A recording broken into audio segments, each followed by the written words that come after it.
beautiful day. Although I'm wrapped up because it's like 11 degrees, but in the sun it's actually quite warm. It's not cold at all. But as soon as you go into the shade, it goes, ooh. But I'm wrapped up anyway, but I probably wouldn't need to be as dressed up as this. But yesterday I went out with just a t-shirt under this, and I was fine. And it was grey yesterday, but it's a little bit of a nip in the air, but beautiful day. It's going to be nice today. So we're lucky with the weather, because last week they had torrential rain every day, and storms. So we've been lucky. We're lucky. So anyway, gonna go out to lunch with my mum, take her out, and then probably bury St Edmunds in the afternoon. And there's the moon up there. Look at that, the moon. Yeah, gotcha.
Hello guys, how you doing? You alright? My mates, look. Anyway, listen to Crusaders. You're alright dude, you're alright, don't worry. They're getting full of wool now. They get really big in the winter. They get like huge woolen coats on them. Anyway, getting back to my mum, it's hard to figure out, the lessons that we get here.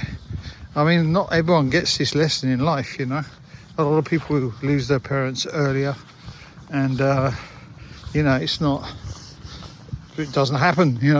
We've had it like close up with Serge losing someone from cancer, and that was really hard.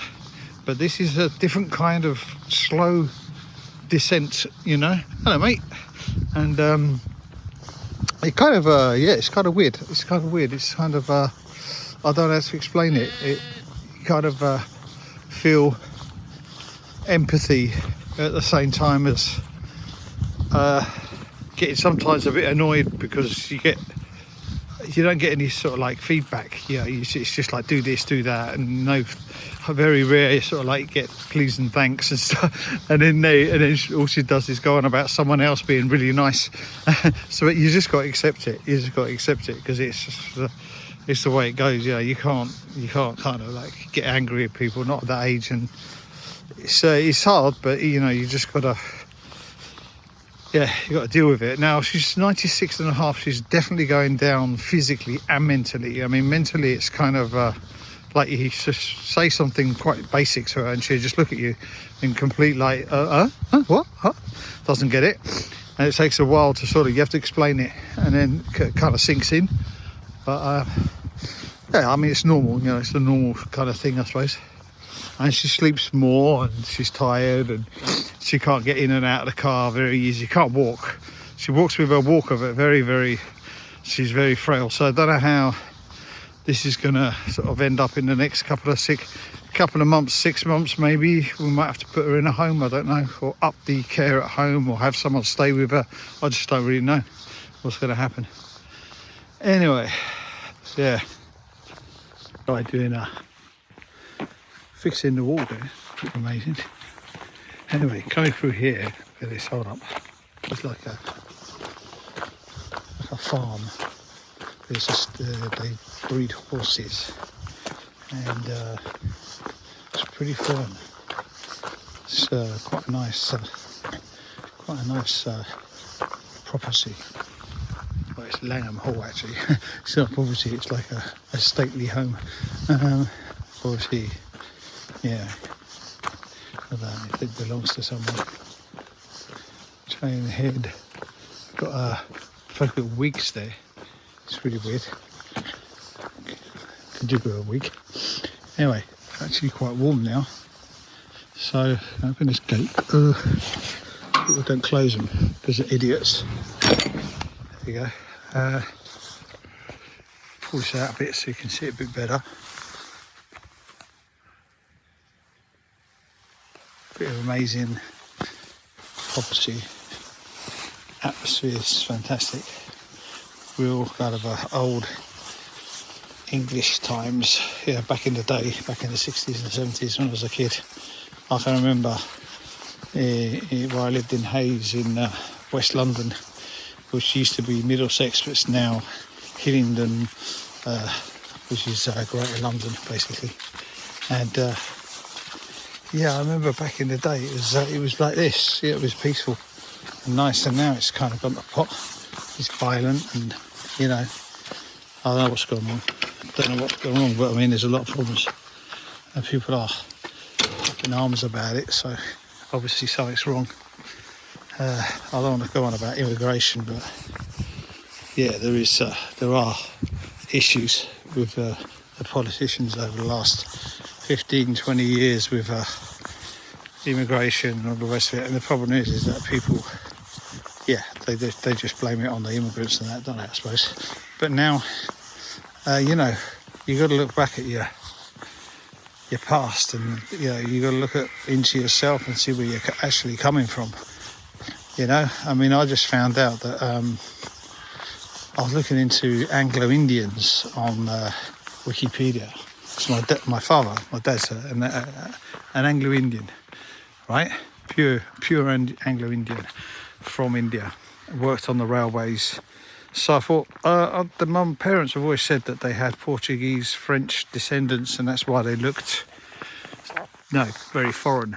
You know, my dad's side of the family look like Gandhi. You know what I mean? They're not black skinned.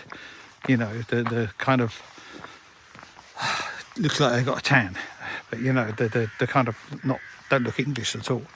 Anyway, so I was looking into Anglo-Indians, and basically what I didn't realise is that I found out I'm actually a quarter Indian, because my father was half. Now you might say, yeah, but his name is English, yeah. But what happened in the 1700s, the British Army didn't have any English women out there, so they got married to Indian women, right?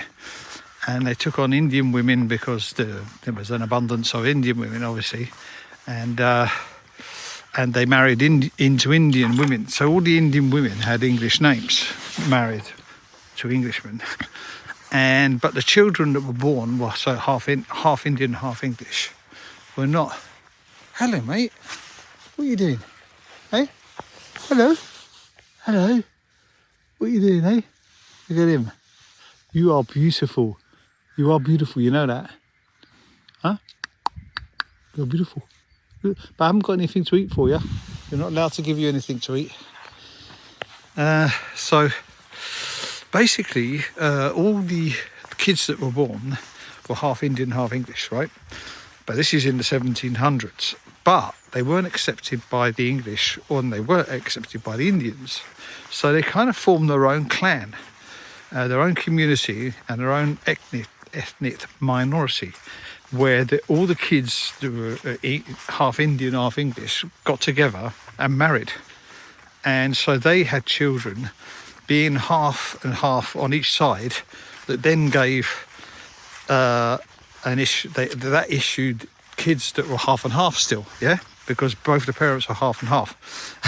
So basically there was a whole generation right up to like the 1950s, that were half Indian, half English, but not born to an Indian parent, but to half Anglo-Indians, you know, half English, half Indian, all the way down. So they stayed half Indian, half English all the time, all the way up. And we didn't realise this until I looked it up.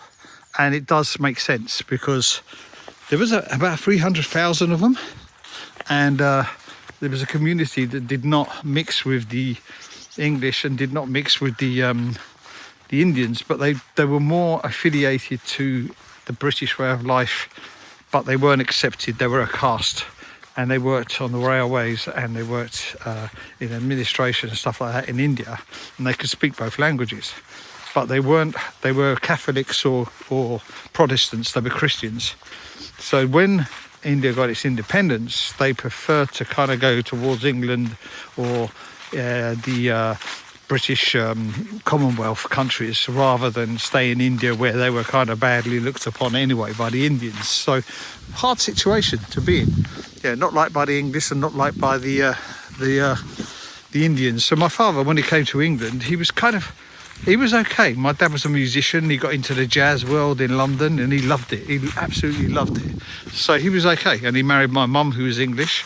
So I'm the first kind of offspring, well, me and my cousins are, and my sister, of course, of Anglo-Indian heritage that's mixed with English, because that was not a thing that was done. So we kind of like lived a certain amount of racism here through the centuries. And I've